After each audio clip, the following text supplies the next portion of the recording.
ये चमक ये दमक फूलवन में महक, सब कुछ सरकार तुम्हीं से है। इठला के पवन चूमे सैया के चरण, बगियन बेबहार तुम्हीं से है। सब कुछ सरकार तुम्हीं से है। सब कुछ सरकार तुम्हीं से है। कैसे हो साथियों?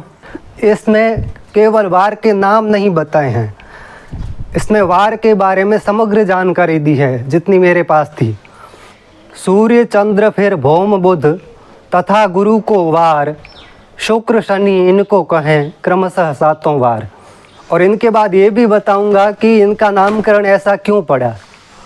इस दोहे में देखो, सूर्य का अर्थ है सूर्य यानी रविवार, चंद्र का अर्थ है सोमवार, और भौम का अर्थ है मंगल से है, और बुध बुधवार, गुरु गुरुवार, शुक्र शुक्रवार, शनि शनिवार। इस तरह से ये दोहा बताता है कि 7 वार हमारे प्राचीन काल से है। अब ये जानते हैं कि सातों का ये नाम किस आधार पर रखा गया। पहले सूर्य किस आधार पे, चंद्र किस आधार पे, मंगल किस आधार पे रखे गए, ये व्यवस्था भी आपको बताते हैं। अब देखो, वारों के नाम रखने के आधार, मतलब वारों के ये नाम किस कारण से रखे गए, क्यों रखे गए। सर्वाधिक प्रकाशमान होने के कारण सूर्य के नाम पर पहला वार रखा गया रविवार। हम कहने के लिए कहते हैं सोमवार मंगलवार बुधवार, लेकिन पहला वार रविवार होता है जो सूर्य के नाम पर रखा गया है। दूसरा, प्रकाशमान चंद्र के नाम पर सोम रखा गया। दूसरा, सर्वाधिक प्रकाशमान जो ग्रह था चंद्र, उसके नाम पर सोम रखा गया। फिर क्रमशः चंद्र से चौथा मंगल, मंगल से चौथा बुध। इस प्रकार वारों का क्रम निर्धारित किया गया। अब आप कहोगे चंद्र से चौथा मंगल कैसे, चंद्र के बाद तो दूसरा मंगल आता है, इस हिसाब से नहीं होगा। ये सूर्य की दूरी के आधार पर चौथा है। जैसे सूर्य है, सूर्य की दूरी के आधार पर देखो, चंद्र से चौथा मंगल। अब यहाँ पे देखो दूरी के आधार पर, दूरी के आधार पर क्रम क्या है, बुध शुक्र पृथ्वी मंगल बृहस्पति शनि यूरेनस नेपच्यून, ये सब जो है सूर्य की दूरी के आधार पर क्रम है। सबसे नज़दीक कौन सा है, बुध।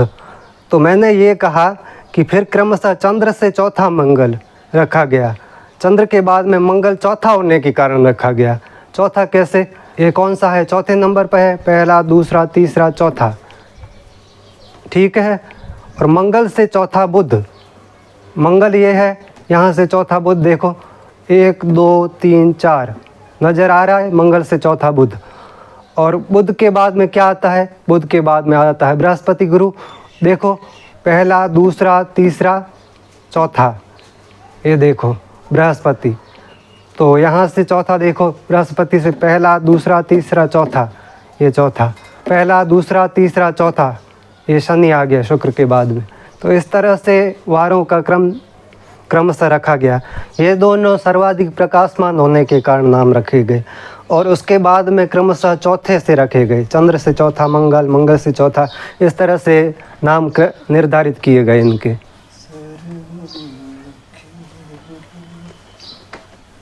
अगली हेडिंग बनाओ, वारों के गुण। इधर लिखो प्रकृति के आधार पर, इधर लिखो प्रधानत्व के आधार पर। बीच में लाइन खींच के इस तरह से 2 खांचे बना दो। पहला देखो प्रकृति के आधार पर। प्रकृति के आधार पर रविवार जो ग्रह है, इसको उग्रवाद यानी उग्र माना जाता है। सोमवार व गुरुवार को शुभ व श्रेष्ठ माने जाते हैं। प्रकृति यानी स्वभाव। मंगल व शनि को क्रूर व कठोर माना जाता है। बुध व शुक्र को मध्यम माना जाता है। और अब आ जाते हैं प्रधानत्व के आधार पर। देखो तो रवि मंगल गुरु ये पुरुष प्रधान माने जाते हैं। सोम व शुक्र को स्त्री प्रधान माना जाता है। और बुध और शनि नपुंसक कहलाते हैं यानी तटस्थ। ना तो ये पुरुष प्रधान है और ना स्त्री प्रधान, इनको नपुंसक कह सकते हैं, तटस्थ यानी न्यूट्रल।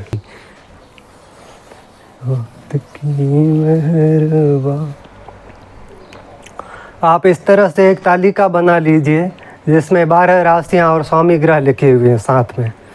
इधर स्वामी ग्रह है और इधर राशियाँ हैं ये वाली।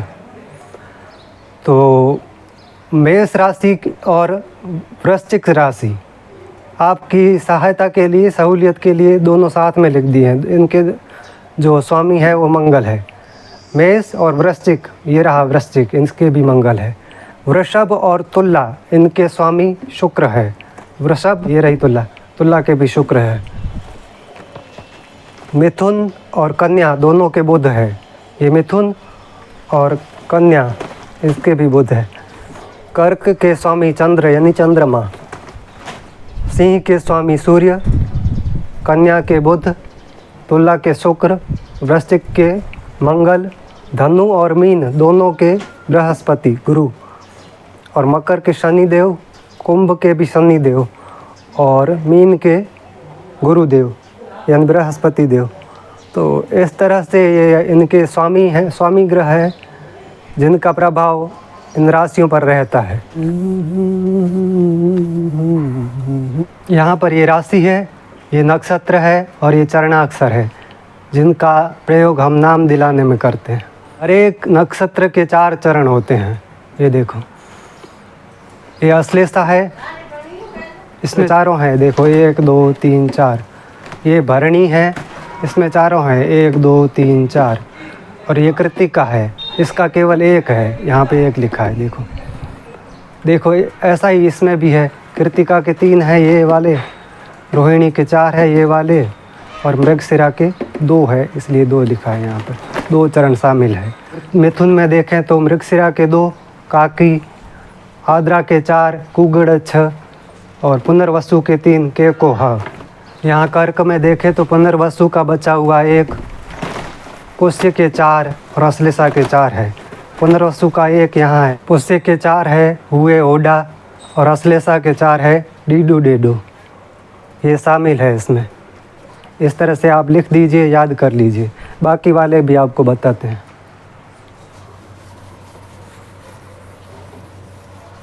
इसी प्रकार सिंह में देखें तो मघा के 4 है, मामी मुँह में, पूर्व फाल्गुनी के 4 है, मोटा टीटू, और उत्तरा फाल्गुनी का 1 टे, और बाकी उत्तरा फाल्गुनी के 3 इसमें आ रहे हैं कन्या में। टोपापी, आस्त के 4, पूषण 8, चित्रा के 2, पेपो। वृश्चिक में देखें तो विशाखा का 1, 3 यहाँ पे आ रखे हैं। विशाखा का 1 तो, और अनुराधा के 4, नानी नूने, और ज्येष्ठा के 4, नोया यू। इस प्रकार से ये चरणाक्षर बनते हैं। धनु में देखो, धनु में मूल के 4 चरण शामिल है। ये यो भाभी, और पूर्वाषाढ़ के 4, पूदा फाड़ा, और उत्तराषाढ़ के 1, भे। मकर में उत्तराषाढ़ का 3 जो बचा हुआ है, और श्रवण के 4 और धनिष्ठा के 2। उत्तराषाढ़ के 3 भोजाजी, श्रवण के 4 खीखो खेखो, और धनिष्ठा के 2 गागी। इसी प्रकार कुंभ में धनिष्ठा के 2 बचे हुए गूगे, और शतभिषा के 4 गोसा शिशु, और पूर्व भाद्रपद के 3 से सोदा। और यहाँ पूर्व भाद्रपद का 1 बचा हुआ है जो यहाँ आ जाएगा मीन में। पूर्व भाद्रपद का 1 दी के साथ में कुछ नहीं, दी अकेली है। उत्तरा भाद्रपद के 4 दूथ झाया, और रेवती के 4 दे दो चच्ची। तो इस प्रकार हर एक राशि में 9 चरण हैं। 3 4 7 2 9, 1 4 5 4 9, इस तरह से सभी में 9 चरण हैं हर राशि में। और कुल 12 राशियां हैं तो 12 × 9 108 चरण है टोटल नक्षत्रों के। अगला जो पार्ट होगा वो विशेषकर नक्षत्रों पर आधारित होगा, वो देखना ना भूलें। उसमें नक्षत्र से संबंधित सारे तथ्य आ जाएंगे। तो आज की वीडियो में इतना ही, फिर मिलेंगे कल की कक्षा में। तब तक के लिए जय हिंद, राम राम।